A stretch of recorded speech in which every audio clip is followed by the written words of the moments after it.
Morning, church. Man, we've had a warm day out. The weather's changed a little bit. Wow. It's a beautiful day outside. It's good to be here this morning to be with you. We've come together on the first day of the week to remember our Lord and Savior Jesus Christ. And also to remember God loved us so much that Jesus died for you and I. That's why we're here this morning. We need not forget that.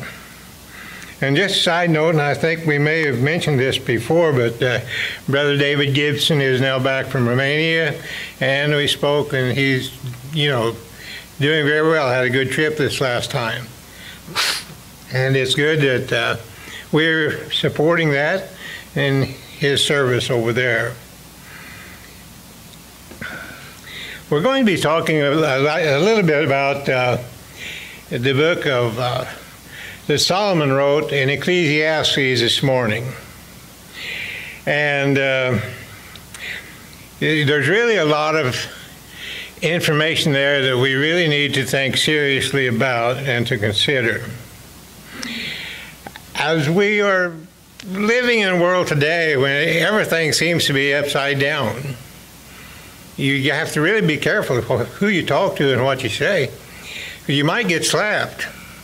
You just really don't know. And the world we live in today is in one great big mess. It really is.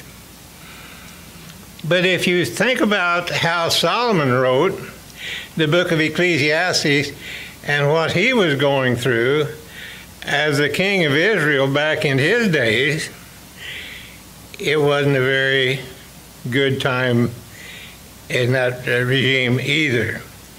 We want to think about that this morning. As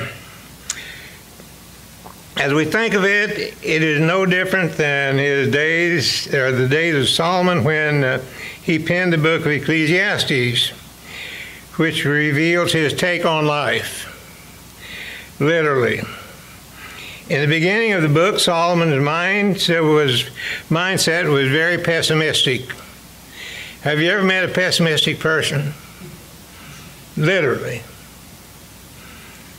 There's not a person sitting in this building that hadn't been pessimist at one time. We have to be careful of that. And this is what Solomon addresses, really. Now, at the beginning of Ecclesiastes, he seems to be very pessimistic. But in the end, in chapter 12, there's a transformation taking place between the first chapter of Ecclesiastes and chapter 12 about Solomon's mindset. And that's what we need to look at and think about in our message this morning. Look at Ecclesiastes chapter 1 and verses 12 through 14. This is what he said. I, the preacher, was king over Israel in Jerusalem, and I set my heart to seek and search out by wisdom concerning all that is done under heaven. This burdensome task God has given to the sons of man, by which they may be exercised. And then listen. I have seen all the works that are done under the sun, and indeed all is what? Vanity. All is vanity, and grasping for the wind. What is crooked cannot be made straight, and what is lacking cannot be numbered. That's a pretty pessimistic statement, isn't it? What am I doing here to begin with? What's the use? Now look at chapter 12 and verses 13 at the end. Let us hear the conclusion of the whole matter. Fear God and keep his commandments, for this is man's all. For God will bring every work into judgment, including every secret thing, whether good or evil. there's been a big transformation taking place in the book of Ecclesiastes from chapter 1, the opening statement, to his ending statement in chapter 12. So what took place? What changed Solomon's mind? And beginning there, it says filling in the blanks between chapters 1 and 12. And there's no way that you could do that in 20 minutes, okay, or 30 minutes. But we are going to look at some things that should give us some ways to think about our approach to life every day. It does not have to be pessimistic. The one thing that we need to realize is refrain from being a pessimistic person. You're not going to get anywhere if you always have something negative to say to other people or in your own heart. So we're going to try to fill in a few blanks, and we don't even scratch the surface on this. Filling in the blanks between chapters 1 and 12. Understand, Solomon was very pessimistic when he started his dissertation on the book of Ecclesiastes, and he wound up with a very positive attitude concerning God and man's all being. There's a big transformation there that's taken place. Then number 1, a happy person is a result of God's gift. Ecclesiastes 5, verses 18 through 20. Here's what I've seen. It is good and fitting for one to eat and drink and to enjoy the good of all his labor, in which he toils under the sun all the days of life which God gives him, for it is his heritage. As for every man to whom God has given riches and wealth and given power to eat of it, to receive his heritage and rejoice in his labor, this is the gift of God. For he will not dwell unduly on the days of his life, because God keeps him busy with the joy of his heart. Do we allow God to keep us busy with good thoughts as we go about every day? As we approach our life, do we look at God and his creation and see just really who God is and how he wants us to act? Always be aware of where your mind is. Is it on the world or is it on God? Always be aware of where your mindset is. Point 2, it is not God's fault that man goes astray. In Ecclesiastes 7:29, truly this only I have found, that God made man what? Upright. But what did man do? They have sought out many schemes in their own way. And we just hang on to that for just a second. Why are there so many denominations in the religious world today? We have the same Bible, we have the same New Testament, we have the same words, but yet, what has gone wrong? There is only one church you will read about in the New Testament, and that is the church that Jesus Christ established. So how do we have 200, 300, 400, 500 different denominations out there all claiming to do what Jesus said? Think about that. It's not God's fault that any man goes astray, but it's what man does and what he thinks that causes him to go astray when his mind leaves the understanding and presence of God. I don't think I like it this way, so I'm going to do it this way. Hang on to that. Man's conduct in Ecclesiastes 8:1, who is like a wise man, and who knows the interpretation of a thing? A man's wisdom makes his face shine, and the sternness of his face is changed. You ever see a person who is angry, do you ever notice the expression on his face? When you approach someone like that, you say, maybe I ought to turn around and go back. This may not be a good thing. Hey, think about that. And then in verse 8 of that 8th chapter, no one has power over the Spirit to retain the Spirit, and no one has power in the day of death. There is no release from that war, and wickedness will not deliver those who are given to it. That should be a warning to each one of us, to understand that God's in control, not us. Point number 4. Happiness comes to those who love and serve God. Ecclesiastes 8:12 and 13. Though a sinner does evil 100 times, and his days are prolonged, yet I surely know that it will be well with those who does what? Fear God. Those people who are fearing God is going to be blessed in the things that they do.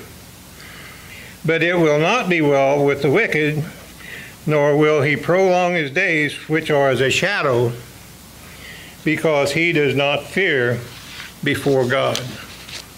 Again, understand Solomon's pessimistic attitude when he begins, and as you go through his book, some of the things that he's saying, he's starting to take a more serious look to God's creation and his life.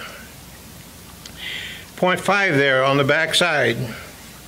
I forgot to add pages on that, but this is page number 2, okay? That's all right. Man cannot comprehend God and his creation. Last night, and it's crazy out there in Martinsburg where I live, I mean, you could hear a pin drop out there. There's a bunch of rabbits playing in my yard. Now, there wasn't 1 or 2, but there was a whole bunch of rabbits chasing one another, all sizes. It's an amazing thing. And there's a family of gray squirrels in the back, and the big tree in the backyard. And you should see them things react with the rabbits and the birds and everything else. It's just kind of crazy. But it's unique. It's a unique thing. Man cannot comprehend God and his creation. Ecclesiastes 8:17, then I saw all the work of God, that a man cannot find out the work that is done under the sun. For though a man labors to discover it, yet he will not find it. Moreover, though a wise man attempts to know it, he will not be able to find it. It is beyond man's comprehension to really understand who God is and his creation and what he has done. God is so much more superior to man's way of thinking and the worldly way of thinking that we need to understand that God, is the creator and the giver of all things.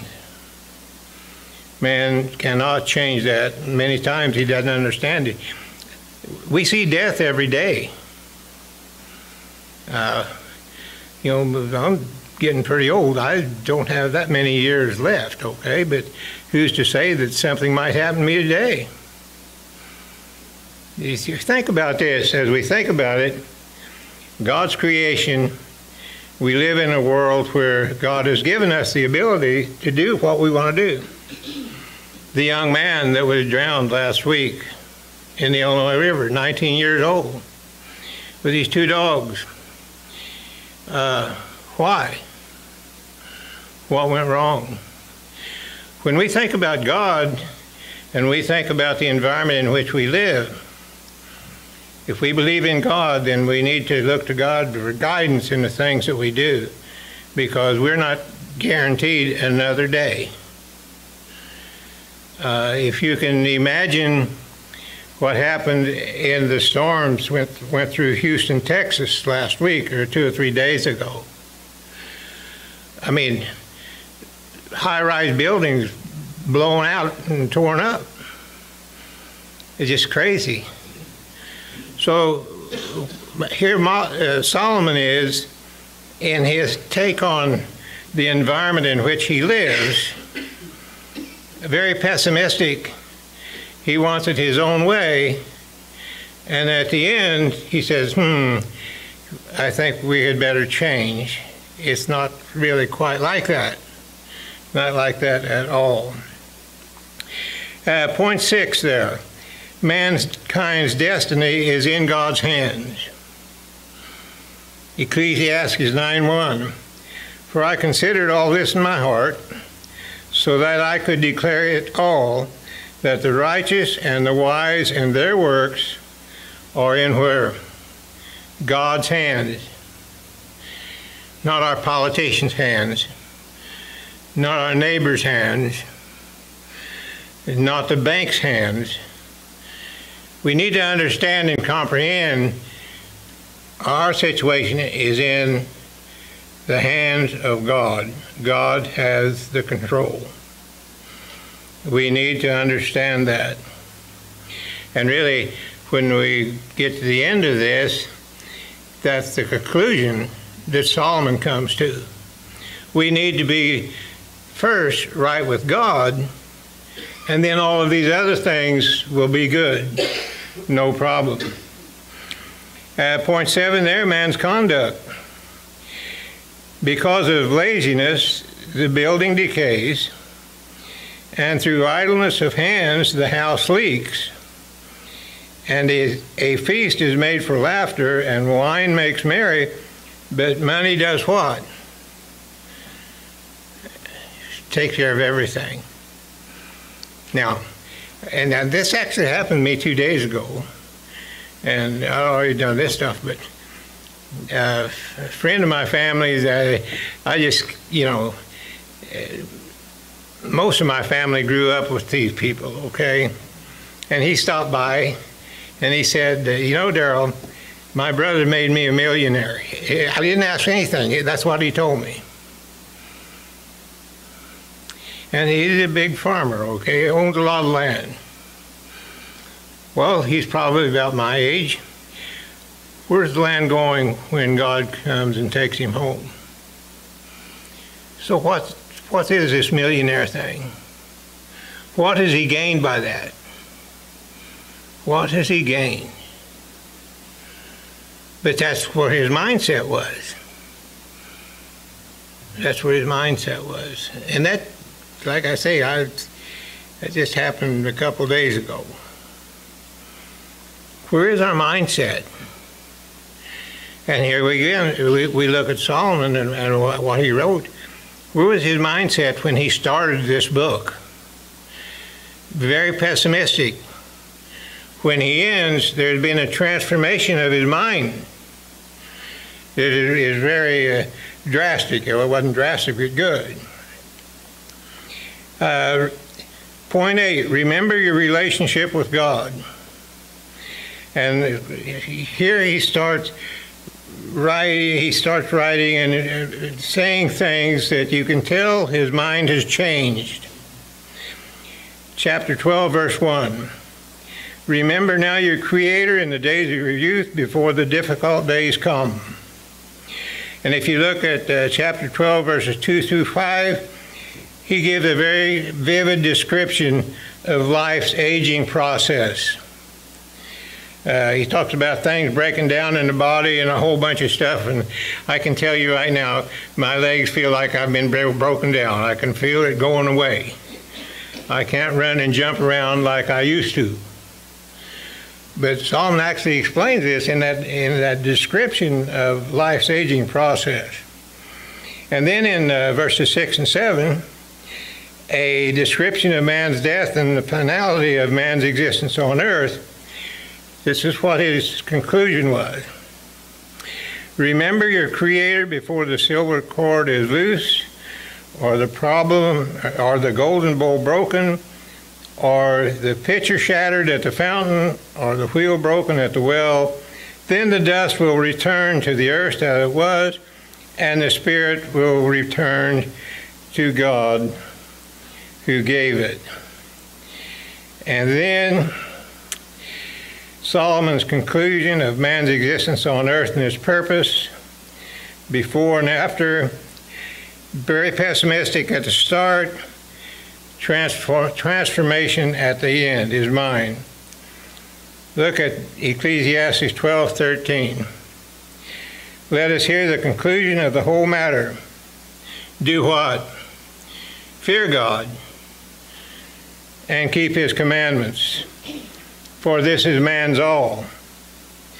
For God will bring every work into judgment, including every secret thing, whether good or evil. In closing, Solomon has provided us with a path of understanding concerning our relationship with God. Consider the following from God and his Son that we read from the New Testament and about his church. John 3:16, for God so loved. God loves you and I to the point where he sent his only begotten Son, Jesus, to die for you and I. Jesus said in Matthew 11:28, come to me, all you that labor and are heavy laden, and I will give you rest. John 14:15, if you love me, you will do what? Keep my commandments. And then John 4:24, and this goes back again to man's concept of God and his worship to God. Why so many denominations or what? Here's the problem. God is spirit, and those who worship him must worship him in what? Spirit and in truth. So, coming to the conclusion of the lesson today, think about Solomon's pessimistic attitude in chapter 1, and think about the transformation attitude in chapter 12. And that depicts the human character of Darrell McKee, of every person in this building. God has given us the information, and he allows us to do whatever we want to do with what we want to do until that silver cord is broke and this whole physical life goes away, and my two legs that I don't get around on very good will go back to what? Dust. But where will my spirit go? Back to God. There's so much more to be said about this book of Ecclesiastes, by the way, and Job and the Proverbs about God's wisdom versus man's wisdom, okay? We need to understand that concept. The lesson is yours this morning. This really helped me in my take on life in general. Think about our relationship when we get up in the morning, my relationship with God and my relationship with mankind. And we're right in the center of that. We can argue all day long about politics and the whole 9 yards. We like this guy, we don't like that guy, and we're just bombarded with that stuff every day.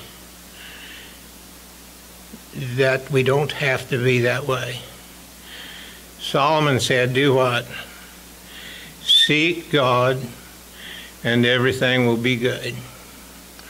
The lesson's yours. If anybody needs the prayers of the church this morning, maybe someone here that is not a member of the church, you have that opportunity as we stand and sing. Thank you.